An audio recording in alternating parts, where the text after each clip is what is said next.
Well, maybe you're looking forward to a summer birthday. Well, so is Social Security. Yeah, in August, Social Security turns 90. Mark Hensley with AARP of North Carolina is here to talk Social Security and how to know when to take it and some resources to help you out with that. So AARP has specific sites on their website that really give you a bunch of resources for Social Security. That's right, Tanya. Again, as you said, this is a milestone year. Social Security is the most successful anti-poverty program put in place in 1935. There's always a lot of questions around when am I eligible? Can I calculate my payment? And that can be found on our website at aarp.org/Social Security. All right, so we're taking a look at the website right now so that people can see, and they've got, understanding Social Security retirement, and it looks at a bunch of different things that you can do. On this specific website that you have, there is like a calculator that you can use to kind of put your birthday and income in to find out your retirement age. So this is one of those things that's an interactive tool for people to use.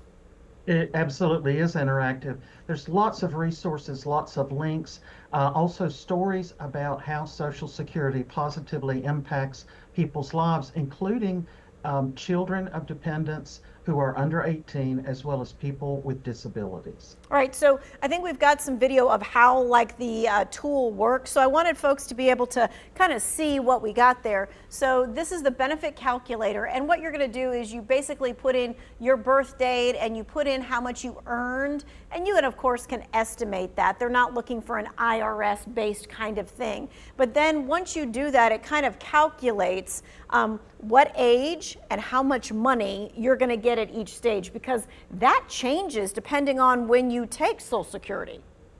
That's correct. The longer you wait, the better your payment is. Keep in mind that this is a pay-as-you-go system, so you're paying into it. It is not subsidized by federal funds, and it is money that you have earned and you deserve when you retire. This tool helps you plan for retirement to know how much other savings you might want to have.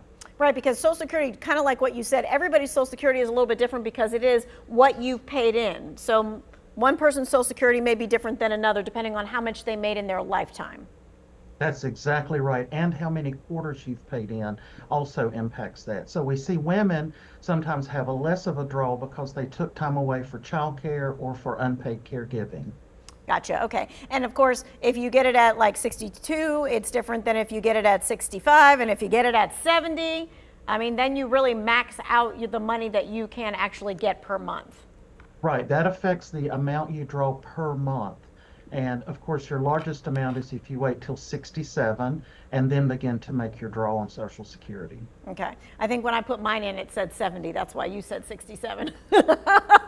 But when I did mine the other younger than me, Tanya. Right. When I did mine the other day, I was like, oh, okay, that's what I need to do. All right. So the Social Security Administration was going to get rid of eliminating the identity proofing over the phone, but now that's been reversed. Let's talk about that. Yes, there was a proposal to stop telephonic communication with regional and as well as state offices, as well as the National Social Security Administration. There's a process for verification using your last four digits of your social, your full name, and your address. That would have, if we'd eliminated that, it would have caused people in rural areas to drive someone 1, 2, 3 hours away just to get answers on their Social Security. That has now stopped, and you can still contact the Social Security office by telephone and be verified by phone. Okay, so the phone verification is still intact.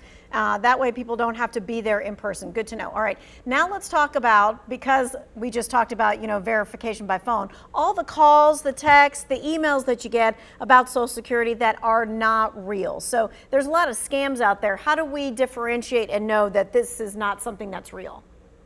Tanya, there are two key things. First of all, the Social Security Administration will not ask you for personal identifying information. You notice that I said the last four digits of your social. You should never give your full Social Security number out to anyone over the phone. Number two, you want to be sure you identify that you're actually talking to a person with Social Security. So if you get a call, ask them if you can call them back. And then another way you can protect yourself, if you're not using your credit, and a lot of older adults aren't using credit, freeze your credit report. Okay. So if you get one of those texts, one of those emails that says, "Hey, something's wrong. We're gonna have to stop your Social Security payments," people should do what? They should immediately contact the Attorney General's office and report a scam. In 90 years, Social Security has never missed a payment.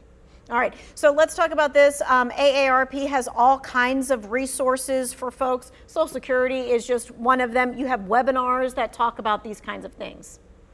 Right. This one website links you to literally all the calculators, webinars and videos, as well as really real people stories about how Social Security transforms their life.